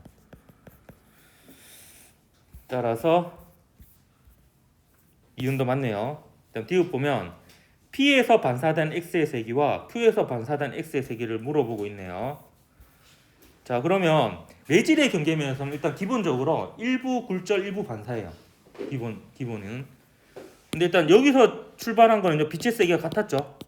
근데 또 동일한 조건이죠. 그러니까 여기서는 일부 반사, 일부 굴절인데 똑같은 양만큼 반사되고 굴절될 거예요. 그러니까 여기까지는 초기 조건이 같습니다. 같은데 여기는 전반사되죠. 그러니까 얘는 100% 반사예요. 여기서 들어온 빛 중에 100%예요. 근데 얘는 전반사가 아니니까 일부 반사, 일부 굴절입니다. 얘는 일부만 반사돼요. 그러면 자 봅시다. 요 P는 일부만 반사돼요. 일부만. 근데 Q는 전반사입니다. 그럼 전반사가 더 세겠죠. 반사된 빛의 세기가. 그래서 D가 맞습니다. 그래서 기니 D에서 5번이 답이었던 문제였습니다. 넘어갑니다. 틈이 없다. 자, 14번 문제. 그림 가는 원형 도선 P와 무한히 긴 직선 도선 Q가 XY 평면에 고정되어 있는 모습이고요. 나는 가에서 Q만 옮겨 고정시킨 모습을 나타낸 것입니다. PQ에는 각각 화살표 방향으로 세기가 일정한 전류가 흐르고요. 가나의 원점 O에서 자기장의 세기는 같고 방향 반대입니다. 요걸 나중에 쓸 겁니다. 이 식을. 가나에서 원점 O에서의 자기장의 세기가 같고 방향은 반대인 식을 쓸 건데 이걸 하기에 앞서 잠깐 복습하면요. 자, 이 도선에 전류가 흘러요. 무한히 긴 직선 도선에. 거기 거리 R만큼 떨어진 요 지점에 자기장의 세기는요. 전류에 비례하고 거리에 반비례합니다. 왜냐하면 자기장의 원인이 전류입니다. 그러니까 원인에 비례하고요. 거리에 반비례한 거는 그냥 그렇다고 기억을 하십시오. 여기까지 다 얘기하려면 길어지죠.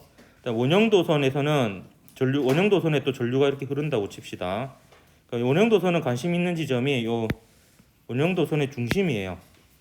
이건 반지름이 R이고요. 그럼 여기서의 자기장은 역시 전류가 원인이니까 원인에 비례하고요. 거리에 반비례하는데 전류의 형태가 다르죠. 그래서 비례 상수가 좀 다릅니다. 근데 여러분 여기서 기억해야 될 건 전류에 비례하고 거리에 반비례한다. 요거를 여러분 기억을 해야 됩니다. 둘 다. 자, 요거를 잘 이해하고 있다는 잘못된 가정하에 또 문제를 풀어보도록 할게요. 자, 일단 전류의 방향에 따라 자기장의 방향을 이제 부호로 좀 정해놓고 시작하도록 하겠습니다. 지면을 뚫고 나오는 방향을 플러스로 잡고 식을 세워볼게요.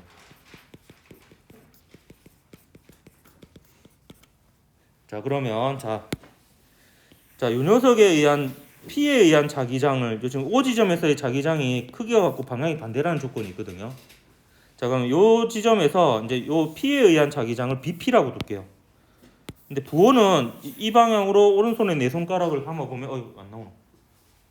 이렇게 감아보면 지면을 뚫고 나오죠? 네. 그래서 BP는 플러스가 되겠고요. 그 다음에 얘는 마이너스가 됩니다. 왜냐하면 이 방향으로 오른손의 엄지를 향해 보면 나머지 네 손가락이 지면을 뚫고 들어가죠? 네. 그래서 요 Q에 의한 자기장을 BQ라고 할게요. 마이너스 BQ가 됩니다. 요게 요 지점에서의 자기장이에요. 그럼 요거는 나에서 O 지점에서의 자기장을 구한 다음에 그거에다가 마이너스를 붙인 거하고 같습니다. 그죠? 네. 그럼 나 지점 봅시다. BQ는 그대로죠. 네. 전류도 안 변했고요. 위치도 안 변했습니다. 근데 BQ는요. 지금 요 녀석에 의한 자기장은 일단 방향은 안 바뀌었어요. 마이너스죠. 근데 크기가 거리가 몇 배가 됐노? D인데 2D가 됐죠. 그러면 자기장의 세기는 2분의 1배가 됩니다. 그래서 2분의 1 BQ 이렇게 되는 거죠. 그러면 이제 BP와 BQ 사이의 관계를 바로 이 식을 정리하면 알 수가 있어요. 요거 계산해 보면 2BP는 2분의 3 BQ가 돼서 문제에서 구하라고 하는 BQ 나누기 BP는 3분의 4가 됩니다. 요 계산 과정은 나중에 여러분이 해보십시오. 이렇게 이거는 지금 뭐 다 안 적어도 되겠습니다. 요것만 적어도 된다. 이렇게 해가지고 답은 1번이 답이 되겠습니다.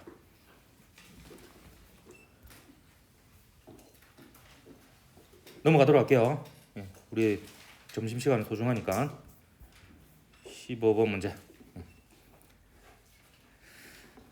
자, 15번 보면 그림가와 같이 자석 주위에 자기화되어 있지 않은 자성체 AB를 놓았더니 자석으로부터 각각 화살표 방향으로 자기력을 받았습니다. 그림 나는 가에서 자석을 치운 후 A와 B를 가까이 한 모습을 나타낸 것으로 B는 A로부터 자기력을 받습니다. 자, 그럼 자 봅시다. 이게 강자성체냐 상자성체냐 반자성체냐를 찾는 문제인데 일단 이 세 가지 중에서 자석을 가까이 했을 때 청력이 생기는 것은 반자성밖에 없습니다. 따라서 B가 반자성이라는 걸 먼저 알 수 있고요.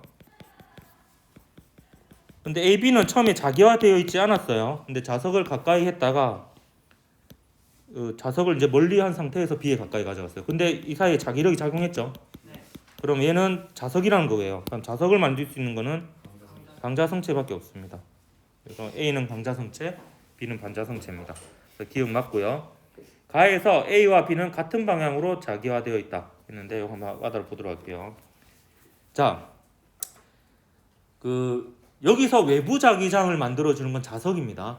자석이 자기장을 만들어주는데 이 자석이 만드는 자기장은요. 이게 외부 자기장인데요. N극에서 나오죠. 자기력선이 그리고 S극으로 들어가니까 이 방향이 외부 자기장 방향입니다.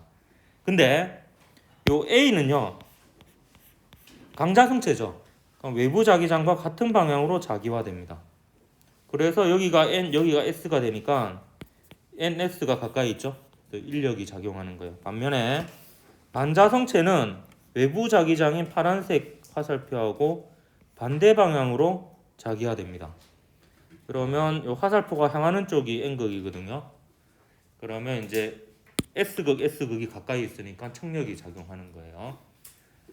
자, 그러면 문제에서 물어본 건 요 빨간색 화살표와 초록색 화살표가 같은 방향이냐 반대 방향이냐를 물어본 거죠. 자기화된 방향. 반대 방향이죠. 네. 따라서 이유는 틀렸습니다. 자, 디귿 보면 나에서 A와 B 사이는 서로 당기는 자기력이 작용한다. A는 감자성체로 자기화되어 있는 상태고요. 나에서 B는 반자성체입니다. 그러면 청력이죠. 예, 그래서 서로 미는 자기력이 작용합니다. 기만 기어서 1번이 기다. 이렇게 볼 수가 있겠습니다. 자, 16번 문제 보도록 할게요.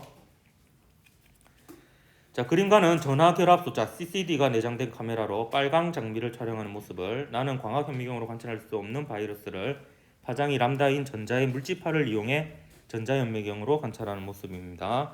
옳은 것을 골라라. 일단 기어 CCD는 빛의 입자성을 이용한 장치이다 했는데 CCD의 원리는 광전 효과입니다. 광전 효과는 대표적으로 빛의 입자성을 나타내는 실험 결과죠. 광전 효과를 제가 한 줄로 요약해 볼게요. 광전 효과는 광자와 전자의 1대1 충돌 현상입니다. 입자 대 입자의 충돌로 설명이 가능합니다. 그래서 빛을 입자, 광자로 보고요. 그 광자와 전자의 1대1 충돌로 이걸 설명을 하거든요. 그렇기 때문에 빛의 입자성을 이용한 장치입니다. 그러면 이 장비에서 반사된 광자가요, CCD로 들어와요. 그럼 거기서 그 광자에 의해서 에너지를 받은 전자가 이제 전류가 되는 거예요.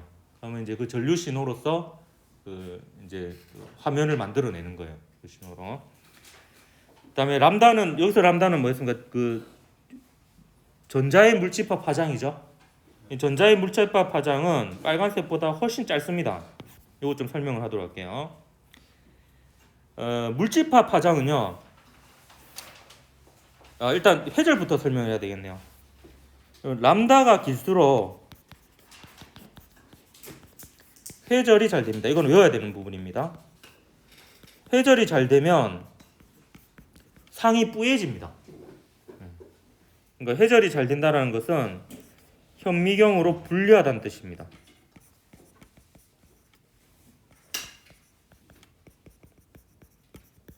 요걸 기억해야 됩니다.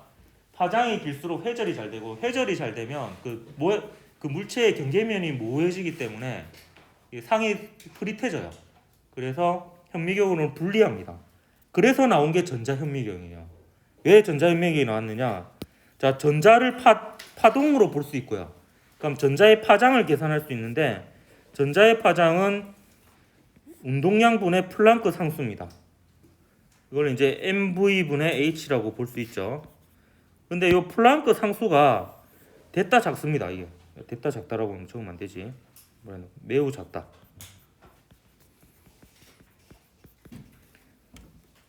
그래서 전자의 파장이 매우 짧아요.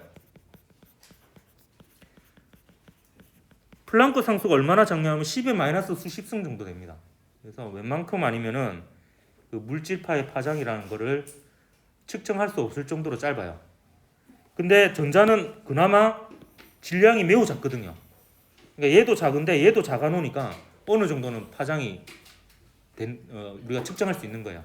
그렇긴 하더라도 엄청 짧습니다. 그래서 그 가시광선보다는 비교할 수 없을 정도로 매우 짧은 파장이어서 회절이 잘 안 되니까 이걸 이용하면 좀 더 선명한 화질을 얻어낼 수가 있는 겁니다. 그래서 니은 틀렸고 디귿 보면 나에서 전자의 속력이 클수록 람다는 짧아진다. 이 식을 보면 이 V가 클수록 파장이 짧아지죠.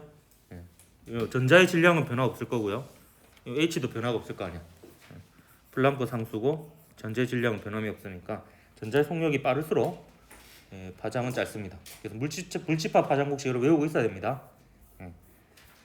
물질파 파장 하지만 결국 여러분이 보는 물질파 파장은 전자밖에 없습니다.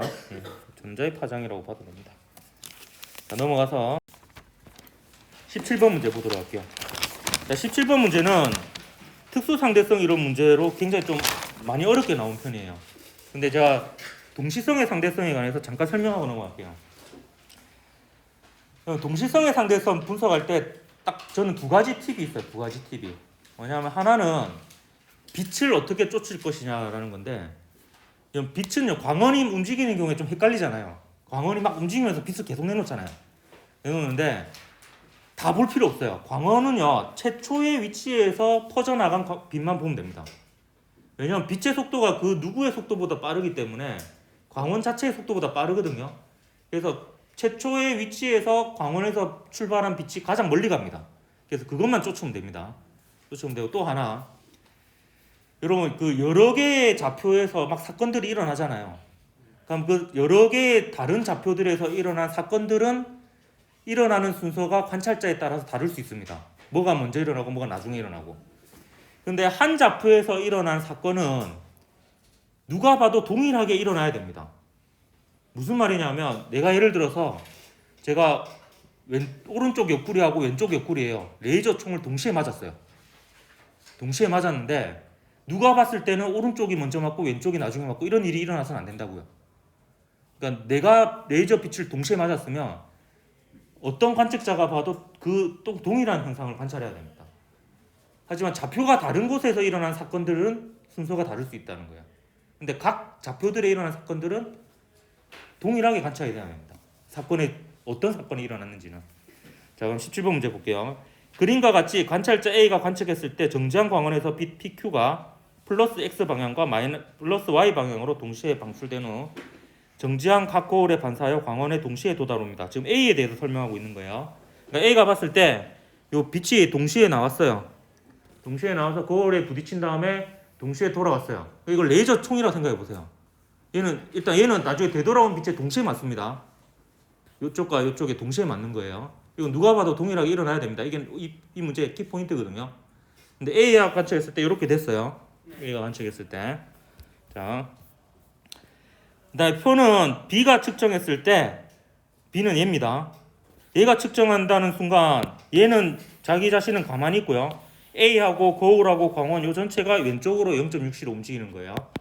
그래서 B가 관측했을 때 P하고 Q가 광원에서 거울까지 또 거울에서 광원까지 가는데 걸린 시간을 나타낸 겁니다. 자, 그러면 이게 무슨 말이냐면 시간이 좀 지나요. 그러면 요 광원이 여기로 와요. 요 거울은 이쪽으로 오겠죠. 이쪽 거울은 이쪽으로 오겠죠. 뭐 그렸는지 알겠습니까? 요거 전체를 왼쪽으로 옮겨서 그렸습니다. 왜냐면 요 B가 봤을 때는 얘가 왼쪽으로 움직이니까. 그 사이에 빛은 얘는 요렇게 가고요. 얘는 요 방향으로 이렇게 가겠죠. 물론 지금 조금 애매하게 그렸는데요. 사실 얘가 이만큼 가는 동안 얘는 이만큼밖에 안 가겠죠. 빛의 속도는 같으니까. 근데 좀 그렇게 막 세분화해서 그리긴 좀 어려워서 좀 이렇게 그리겠습니다. 시간이 좀 더 지나면요. 얘가 뭐 이쯤에 오겠죠. 광원은 여기 오고요. 얘는 여기 옵니다. 그럼 그러는 동안에 얘는 이렇게 올 거고요. 그죠? 이렇게 올 거고. 제가 광원은 최초로 출발한 빛만 보라 그랬죠. 이게 최초의 위치죠. 그래서 얘는 이렇게 반사됐다가 이제 광원을 따라 다시 따라 잡아가지고 도달하게 될 겁니다. 이때 여기서 문제에서 말하는 요 T1은 P로 출발했을 때 거울에 도달할 때까지가 T1이고요. P에서 출발한 빛이 거울에 반사되어서 다시 광원으로 돌아올 때까지가 T2로 나와 있는 거예요. 그리고 Q로 간 빛이 거울에 도달할 때까지 걸린 시간이 T3, 다시 되돌아올 때까지 걸린 시간도 똑같죠. T3로 똑같이 나와 있죠. 이건 왜냐하면 이거는 대칭적이죠. 네, 이렇게 이제 그랬으니까 요걸 얘기하는 겁니다. T1, T2, T3는요. 자, 그럼 이제 문제 한번 볼게요. 자, 기억 보면 P의 속력은 거울에서 반사되기 전과 후가 서로 다르다 했는데 P는 빛이죠. 빛의 속력은 항상 똑같습니다. 요거는 이해해야 되는 게 아니고 믿어야 되는 부분입니다. 그래서 특수상대성이론 믿음이 부족하면 틀립니다. 문제를. 요거는 믿어야 됩니다. 요 가설은 빛의 속도는 누가 봐도 똑같다. 그리고 어느 상황에서도 똑같다. 보면 되겠습니다. 여러분은. 자, P가 Q보다 먼저 거울에 반사된다. 이렇게 되어 있는데 여기에 이제 이거는 그겁니다. 거울에 반사되는 거니까 자 보세요. 이걸 잘 봐야 돼요. 거울에 반사되는 건요. 여기 거울하고 여기 거울이 좌표가 같아요, 달라요? 요 거울하고 요 거울은 다른 위치에 있죠. 좌표라는 건 위치를 뜻하는 겁니다. 그러니까 다른 위치에 있는 사건은 관찰자에 따라서 동시일 수도 있고 동시가 아닐 수도 있습니다. 그럼 이 경우 보면 Q에서 반사될 때까지는 빛이 이만큼 가야 되잖아요. 근데 Q에서 반사될 때까지는 빛도 오른쪽으로 가지만 거울도 왼쪽으로 0.6C로 다가오니까 요 경로보다는 더 짧은 거리를 가도 도달할 거 아니에요. 그렇기 때문에 요 B가 봤을 때, 지금 문제는 얘가 봤을 때죠. 얘가 봤을 때는 거울에 도달하는 건 어느 거울에 먼저 도달하겠노? P에 더 먼저 도달하겠죠. 예. 그렇기 때문에 P가 Q보다 먼저 거울에서 반사한다. 이렇게 되겠네. 예. 아, 다르다고 했으니까 틀렸죠. 아, 제가 이런 실수를 많이 합니다. 말은 바로 했지. 빛의 성이 다 같다고. 예, 말은. 예. 그다음 디그 때문에 이번이 또 이게 어려웠어요. 이 T3는 T1 더하기 T2 되는데 이게 아까 말한 그 얘기입니다. 이 보면 자, 요 부분에 이제 빛이 되돌아왔잖아요. 되돌아왔는데 아까 A가 봤을 때 요렇게 됐잖아요. 그래서 동시에 도달했죠. 그러니까 레이저 총 두 방을 동시에 맞았어요. 그러면 B가 봐도 한 좌표니까 동일한 사건이 일어나야 되잖아. 그렇기 때문에 이 두 빛을 동시에 맞아야 되겠죠. 따라서 B가 A를 봐도 A를 보는 게 아니죠. 광원을 봐야 되죠. B가 광원을 봐도 광원에서 동시에 빛이 나가야 되고요. 그다음에 되돌아올 때도 동시에 되돌아가야 돼요. 근데 반사되는 거는 다른 위치니까 동시가 아니어도 되는 거죠.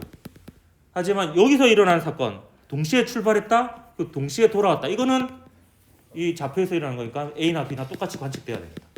그렇기 때문에 이렇게 갔다 오는 시간 자체는 또 달라요. A가 보냐 B가 오냐. 총 걸린 시간은 다른데 이게 여기서 동시에 되돌아온다라는 거는 동일하게 일어나야 되는 겁니다. 따라서 디귿이 맞는 거예요. 요게 이제 요렇게 오는 시간이죠. 요거는 이제 요렇게 갔다 오는 시간이고요. 그렇기 때문에 디귿이 맞습니다. 여기 이제 동시에 출발해서 다시 돌아오는 데까지 걸리는 시간이거든요. 그러니까 그게 같아야지 동시에 광원에게 돌아오잖아. 그래서 니디 해가지고 5번이 답이 되겠습니다. 18번 문제 보도록 할게요. 소리의 간섭 실험인데요. 이건 간섭 싫어하죠. 네. 여러분의 18번 멘트가 간섭하지 마라 내 알아서 할게 이거 아니에요. 이걸 번역하면 간섭하지 마라 난 아무것도 안 할 거니까 뭐 이런 말이죠. 그래서 18번으로 문제가 나왔다라는 준비된 멘트인데 미안합니다. 네, 실험 과정. 자, 약 1m 떨어져 서로 마주보고 있는 스피커 AB에서 진동수가 기역인 소리를 같은 세기로 발생시킵니다. 그러니까 진동수도 같고 세기도 같은 건 동일한 음파가 되겠습니다. 마이크를 A와 B 사이에 이동시키면서 소리의 세기가 가장 작은 지점을 찾아서 고정시킵니다. 소리가 가장 작은 지점은 어떤 간섭이 일어났기 때문에 작겠어요? 상세 간섭이 일어나는 지점이 되겠습니다. 그리고 소리의 파형을 측정합니다. 그럼 소리가 파형이 이제 진폭이 작게 측정이 되겠죠? 그리고 B만 끈 후 소리의 파형을 측정하면 이제 상세 간섭이 없어질 거 아니야. 그러면 다시 소리의 그 진폭이 커진 상태로 측정이 될 겁니다. 따라서 우리가 다라의 결과는 XY와 짝지을 수가 있죠. XY 중에서 상세 간섭으로 보이는 파형은 Y죠. 그래서 Y가 다의 결과가 되겠고요. 이게 상세 간섭이죠. 그리고 다시 이제 하나를 끈 게 라, 다시 이제 파형이 커진, 진폭이 커진 것을 확인할 수 있겠습니다. 자, 그러면 봅시다. 기억, 일단 기억은 진동수를 물어보고 있는데 요 그래프에서 우리가 알 수 있는 게 가로치기 시간이죠. 그러니까 한 패턴이 걸리는데 걸리는 시간이 주기죠. 요게 주기입니다. 근데 이것만 보면 안 되고 단위를 봐야 되죠. 곱하기 10 한 것까지가 주기입니다. 그럼 진동수는 주기의 역수죠. 주기의 역수니까 2 곱하기 10의 마이너스 3승분의 1이 되겠습니다. 요 계산하면 500이 됩니다. 계산 과정 생략할게요. 따라서 기억은 맞고요. 그다음 니은에서 간섭한 소리의 위상은 서로 같다. 상세 간섭이죠. 그럼 소리의 위상이 서로 반대입니다. 라의 결과는 X죠. 그래서 기만 기어서 1번이 긴 문제가 되겠습니다. 자, 넘어가서 19번 문제 한번 보도록 할게요. 19번 문제는 전기장 문제로서는 또 굉장히 어렵게 나온 문제가 되겠습니다. 어려운 문제지만 제 설명을 들어보면 어렵다는 것을 재확인할 수 있는 문제가 되겠는데요. 자, 그림과 같이 이것도 다 준비된 겁니다. X중상의 점변화 ABC를 같은 간격으로 고정시켰더니 같은 간격 이런 걸 잘 이용해야 돼요. 음전화 B는 플러스 X 방향으로 전기력을 받고 C가 받는 전기력은 0이 되었습니다. 그림 나와 같이 가에서 C를 점전화 D로 바꿔서 고정시켰더니 또 A가 받는 전기력이 0이 되었어요. 자, 이거 잠깐 또 복습을 하고 넘어갈게요. 그럼 그 점전화가 있고요. 전화량이 Q인 여기로부터 거리 R만큼 떨어진 지점, 요 지점에서의 전기장은 요 K는 아까 그 K랑 다른 겁니다. R 제곱분의 Q입니다. 이거는 좀 다른 점이 전기장의 원인은 전하량이에요. 전하예요. 그래서 전하량 원인에 비례하는데 아까 자기장하고 다르게 얘는 R의 제곱에 반비례합니다. 자기장은 그 거리에 반비례했죠. 전기장은 거리의 제곱에 반비례합니다. 그리고 여러분 또 알아야 되는 식이 아까도 있겠지만 F = QE 알아야 됩니다. 그럼 이제 F하고 E의 방향은 Q의 부호에 따라서 같으냐 반대이냐가 결정이 됩니다. 자, 그럼 볼게요. 자, 일단 문제에 주어진 조건 보면요. B에 작용하는 힘이 오른쪽 방향이에요. F가 오른쪽 방향이고 이렇게 쓰면 벡터 기호랑 좀 헷갈리겠네. B의 오른쪽으로 힘을 받아요. 이렇게 힘을 받고요. 그다음 C 지점에 G가 받는 전기력이 0이라고 되어 있거든요. 근데 여러분 전기력이 0인 지점은요. 항상 뭐를 보면 좋으냐면 전기장이 0이라는 정보를 받아들이면 좀 알 수 있는 정보가 많습니다. 왜냐하면 여기가 전기장이 0이라는 건요. 일단 C 자신의 전하는 이 지점의 전기장에 기여를 안 하거든요. 그러니까 C 빼고 나머지 전하에 의한 전기장의 합이 0이란 뜻입니다. 그럼 얘는 음전하니까 음전하가 만든 전기장은 여기서 왼쪽 방향이거든요. 그럼 얘는 양전하가 되어야지 일단 최소한 0이 됩니다. 그래서 얘는 부호가 플러스라는 것을 알 수 있고요. 그 다음에 전하량의 크기를 보면 얘가 만드는 전기장과 얘가 만드는 전기장이 크기가 같아야 돼요. 방향은 반대고. 그러면 B의 전하량이 Q라고 하면 A의 전하량은 정확히 4Q가 됩니다. 그래야지 거리의 제곱에 반비례하니까 거리가 1대4면 1대2면 전하량은 1대4가 됩니다. 마찬가지 원리로 나에서는 A가 받는 전기력이 0이니까 A 지점에서의 전기장이 0이라는 정보를 쓸 거예요. 그러면 B하고 A의 그 전하량은 바뀐 게 없잖아요. 이렇게 되고요. 근데 여기에 전기장은 이 지점의 전기장은 B와 D가 만드는 전기장이거든요.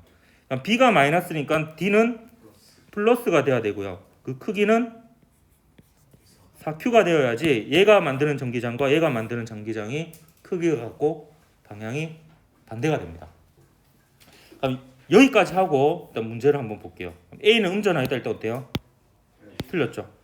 그리고 가에서 A가 받는 전기력의 방향. 이거부터가 어려워요. 가에서 A가 받는 전기력을 알려면 얘를 알아야 돼요. 근데 여기 어떤 또 조건이 있었냐면 얘가 받는 전기력이 오른쪽 방향이라는 조건이 있어요. 근데 얘하고 얘 사이는 인력이잖아요. 얘는 얘를 왼쪽으로 잡아당겨요. 그럼 최소한 얘는 얘를 오른쪽으로 잡아당겨야 되면서 더 크게 잡아당겨야 돼요. 그렇기 때문에 C는 부호가 플러스면서 4Q보다 커야 돼요. C의 전하량은 4Q보다 커야지 얘가 당기는 것보다 얘가 당기는 게 더 커서 오른쪽으로 전기력이 작용합니다. 그러면요. 니은에서 물어본 건 얘가 받는 전기력의 방향이거든요. 얘는 잡아당겨요. 근데 얘는 밀어요. 근데 얘가 Q고 얘가 4Q면은 0이잖아요. 꺼졌네. 지금 바쁜데 큰일 났네. 됐네요. 고맙다. 그러면 이제 얘가 더 크니까 얘가 4Q보다 더 크니까 얘가 미는 힘이 더 크죠. 그래서 얘가 받는 힘은 왼쪽 방향이 되겠습니다. 그래서 니은 맞고요. 그다음 전하량의 크기는 이제 요거 구하는 과정에서 나왔네요. 보면 C의 전하량은 4Q보다 크고요. D의 전하량은 딱 4Q죠. 그럼 전하량 누가 더 크노? C가 더 크다. 이렇게 볼 수 있습니다. C가 D보다 작다 했으니까 틀렸네요. 니만 맞아서 2번이 답이 되겠습니다. 20번 문제 보도록.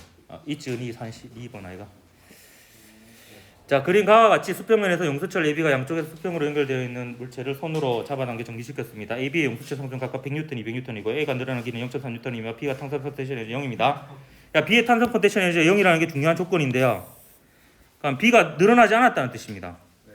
따라서 지금 요 위치 있죠, 요 위치에. 요 위치가 B의 기준점이 됩니다. 그러니까 변형이 안 된 지점이죠, B가. 이게 중요한 조건입니다. 그다음에 그림 나와 같이 가에서 손을 가만히 놓았더니 직선 운동하다가 처음으로 정지한 순간 B의 늘어난 길이는 L이에요. 그러니까 얘는 이제 A가 정지한 순간이에요. 근데 이때 A는 늘어나 있을 수도 있고 아닐 수도 있잖아요. 그래서 제가 임의로 A의 원래 길을 이쯤이라고 생각하고요. 이걸 A의 기준점으로 잡을게요. 그럼 얘는 이제 역학적 에너지 보존 법칙을 쓰면 됩니다.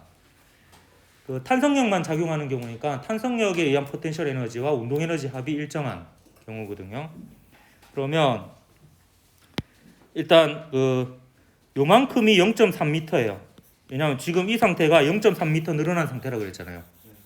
기준점에서 0.3m 늘어난 거고, 그러면 나중 상태인 요만큼은 0.3 빼기 L만큼 늘어난 상태라고 볼 수 있습니다. 그러면 이제 가 상태에서의 역학적 에너지와 나 상태에서의 역학적 에너지가 같다라는 식만 쓰면 됩니다. 근데 둘 다 정지죠. 그러니까 운동 에너지는 없습니다. 중력 포텐셜 에너지 변화 없습니다. 그럼 탄성 포텐셜 에너지만 적으면 돼요.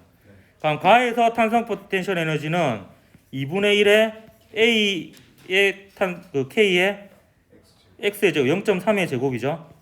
B는 탄성 포텐셜 에너지 0이라고 되어 있죠. 그 다음에 나에서 A는 2분의 1 K가 200입니다. K가 100이죠. 3학년 4반부터 음식 시작입니다. 3학년 4반 내려오세요. 마음이 바빠. 0.3 빼기 L의 제곱이죠. 네. B는 2분의 1의 K가 200이죠. 그리고 이게 L의 제곱입니다. 요게 이제 여기까지가 이제 나의 역학적 에너지죠. 그래서 얘하고 얘가 같다. 얘하고 같다라는 식 써서 정리하면 L은 0.2m가 나옵니다. 반문을 합시다.